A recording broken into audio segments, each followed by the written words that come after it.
Mia? Oh, your set won't be due till, till Monday of next week. Huh? No, I don't think so. Good try though. Write this little digit down. Apparently we haven't talked too much about this. I thought maybe we did here. Let's say you have this, 18.642. Thinking about decimals and what they mean. What place, let's go with the ones we know. The 8 is in what place there? What do we call that place where the 8s is? What's its place value? Cabran? Okay, it's the ones place. Sometimes also called the units place. It just is. Just sometimes with that. And that 1 on that before the 8 is called the what? Brooke? Tens place. Good. Now, here's the decimal point. This 6, what does it really stand for? What is a 6? First of all, the place value there is, Maggie Dervis, the, well, you gotta be careful how you say it. Make sure you emphasize. This is the 10, tenths place. Okay. And each one of those things stands for, just like you said, a 1/10. Okay. A 1/10. When we talk about money, this is our dimes place. If you were doing like $7.63, okay, this would be how many dimes you have. You have 6 dimes and 3 pennies. If you're making, we have quarters and stuff we use too, but if we ignored all the coins that weren't quarters and nickels and did that, 6 is how many dimes you have, 3 is how many pennies. This place here is the, Sammy? Hundredths place.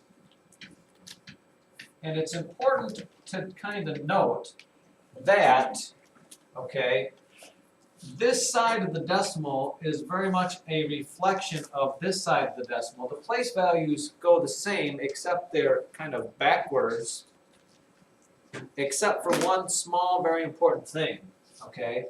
Because the decimal is going to go, if we go this way, we go ones, tens, hundreds, thousands, 10,000s, 100,000s. Same thing is going to happen here.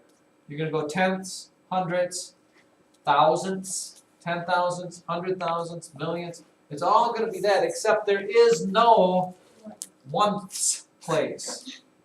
Okay? It's a reflection, except there is no ones place. And people kind of get that confused. There's a tenths, there's a hundreds. This place here is the thousandths place.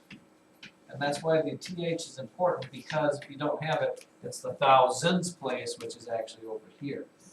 But it's very important to understand the difference in those things. And here's my object lesson of the day. So you can kind of understand what this means here. Well, I guess I'll go here. Let's do this here. Here's my 1. I have one piece of paper here, right? If I had 1/10 of this piece of paper, what would that look like? Well, that would mean I would take my piece of paper and cut it into 10. I'll do this best I can. This will take a while. Yeah. Let's just humor me, even though my ripping isn't very good. I should get a pair of scissors. Maybe I'll do that. You understand, the longer this takes, the less Well, homework you we get. yes, we do. You might want this. You might want this to take a while. I think you should have said that before. Yeah, just Longer do to it. cut So them. you are. Okay. Wait, what place is that? Yeah, well, I think you're super nice. take a look. See here. I'm going to give you this again. I'm going to take one piece of paper up here.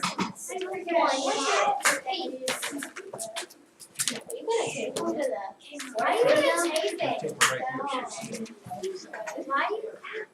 Okay, there's my 1. That would be like having a 1. That would be like me having a 1 before the decimal point. That's one whole piece of paper. Well, if I talk about 1/10, That means I've taken my 1 and I cut it into, let's see, a tenth is probably about this big. This is about 1/10 of this piece of paper. Okay? But as I get farther away, let's say I want 1/100th, that would mean, follow with me, I take this piece of paper, cut it into 100 pieces, and I just have 1. Well, that means I have to take my 10 and cut it into 10 equal pieces. Well, I'm just going to do it like this. Here is about, this is about 1/100th of this piece of paper. If I go to the next one over, that would mean I cut this into 1,000 pieces, which means I would take my 100th piece and cut it into tenths. I'll get as best I can.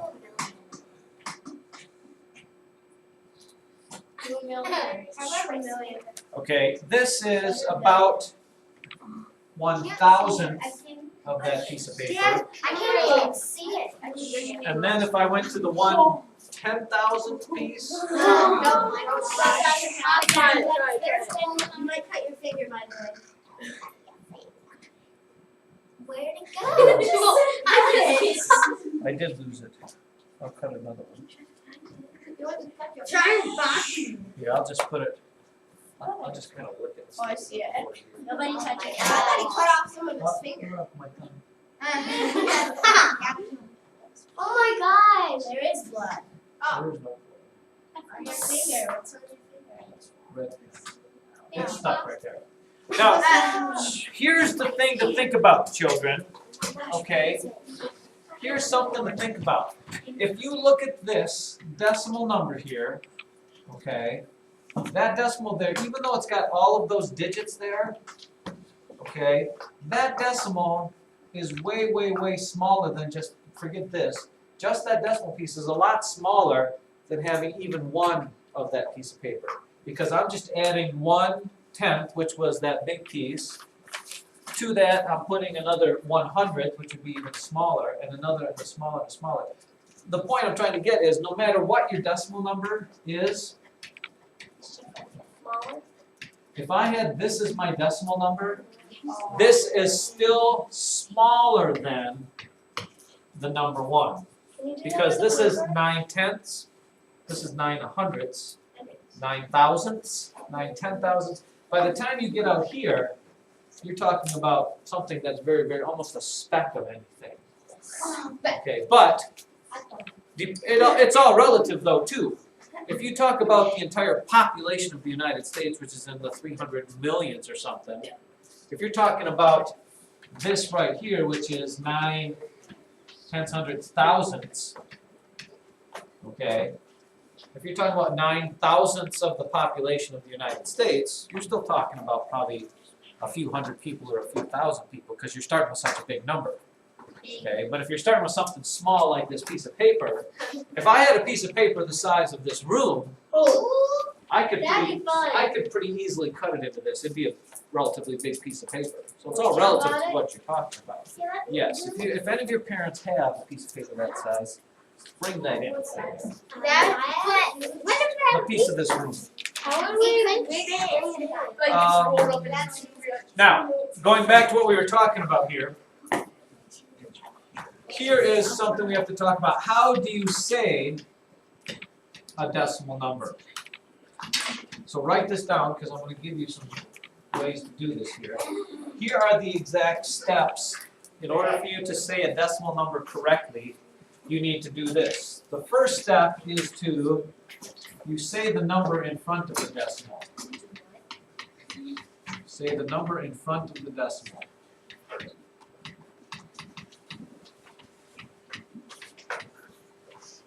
Okay, so in this case here, the number in front of the decimal is this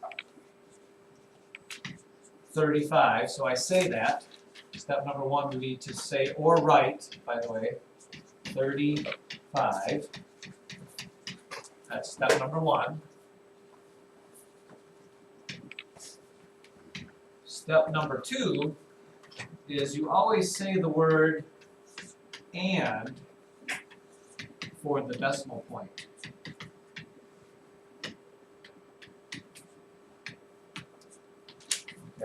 So writing this out would be 35 and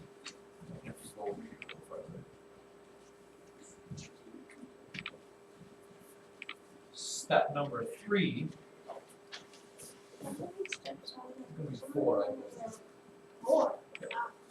Say the number after the decimal place, say number after decimal.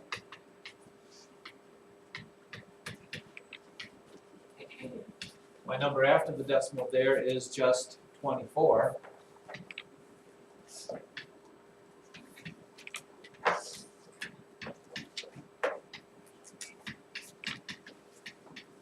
And then the last step is to, Places.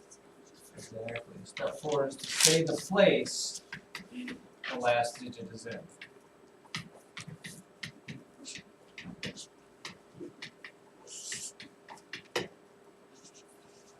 Which is, in this case, the hundredths place.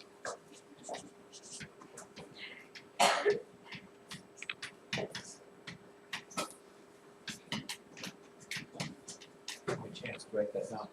So when I say that number or write that number, if I'm using words to write that number, it is 35 and 24, last digits in the hundredths place. 35 and 24 hundredths. Never should you say the word and unless it's a decimal point.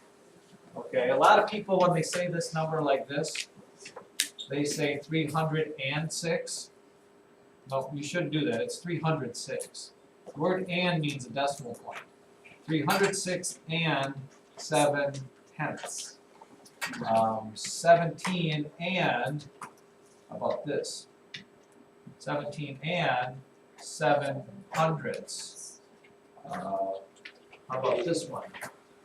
1,000. If I asked you to say that number or read that number or write it, you'd do the same thing. How would you say that? Sammy Bollinger? 1,346 and 42,000. 42 thousandths. What if I put another number here? It's a little tougher there. Ryan? 1,346. Nope. There's no million there. This is 1,000. 1,346 and 423 thousands. No, thousands is here. The next one is 10,000. 10 thousandths. What if I put another one there? Which, by the way, technically 5th grade, I'll tell you this, I don't tell most 5th grades this, but since you guys are slightly above the average curve here. Just like you're supposed to put commas in numbers over here, Yeah. in order to organize things, you really are supposed to put commas and numbers over here like this. If I'm writing this out realistically, I should put a comma here. Start here, go 3, put a comma. Then don't worry about that, and then go from the decimal point 3 and put a comma there. Because this is going to make it easier to read. How do I read this one, Alex? Actually, Well, let me read this first, and then I'll get it there. Caleb? 1,346 and Yeah. Oh, yeah. 4.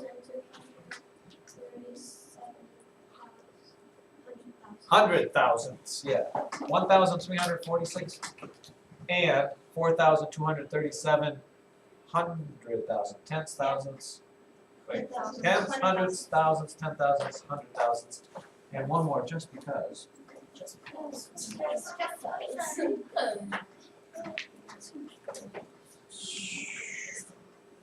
Do I have a reader for that one? Maybe it might take-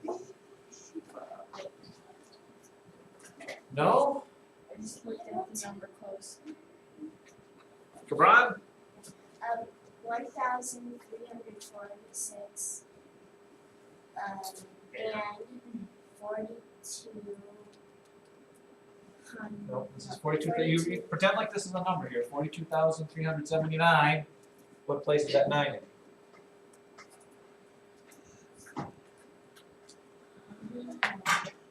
Tenths, hundredths, thousands, 10 thousandths, 100 thousandths, millionths place. Okay. And again, this decimal number here, okay, is not even close to 1. If I gave you 42,379 millionths of a dollar, that would be the equivalent of 4 cents. Because we only go out 2 decimal places in money. This 2 stands for 2/10 of 1 cent. 2/10 of a cent. This stands for 3/100 of a penny. If you can think that small. In other words, it would take me 100 of these to give me even 1 cent. And this is even farther and farther. Alex, your question. How do you compare decimals? Well, I don't think we're getting to that yet. I would tell you that we're not there yet. That's next. What are you trying to jump ahead on me? Yeah. Huh? You should be able to figure it out on your own, but we'll talk about that later. I don't want to talk about that today. Any other questions there? All right, open up to page 434, please.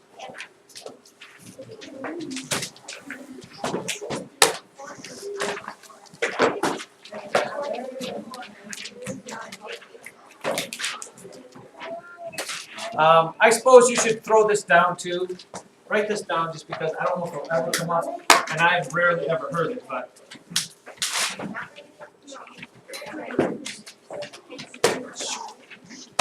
When you talk money, okay, we have names for these things. This is dollars. Okay, this is 1/10 of a dollar. This is 1/100th of a dollar, but we don't call it 1/100th of a dollar. What do we call this for? 100th of the dollar is the same as a cent. 1 cent. 1 cent is 1/100th of a dollar. That's why it takes 100 pennies to make a dollar. Rarely, but every once in a while, you'll hear about this. Every once in a while, somebody will. Well, actually, gas stations do this. I don't know why. If you go by a gas station, a lot of times they'll have either a fraction or a decimal at the end of their price on the sign. Every gas station has it. It's either a fraction or a decimal. This place right here in money, we don't hear it very, very often, but this is 1/1000th of a dollar. Well, this is actually 9/1000ths. But sometimes people call that a mill. I know where I was from in Michigan, taxes were based on mills, which would be 1/1000th of a dollar. It would take, this is almost 1 penny because it's 9/10 of what this would be. Okay, so gas stations do it because really instead of you really paying $3.04 for a gallon of gas, really you're closer to paying $3.05 because this is 9/10 of the way to another cent. So we don't have a coin that's a mill. I don't know why we even have cents because nobody cares about pennies. Most of you won't even bend over to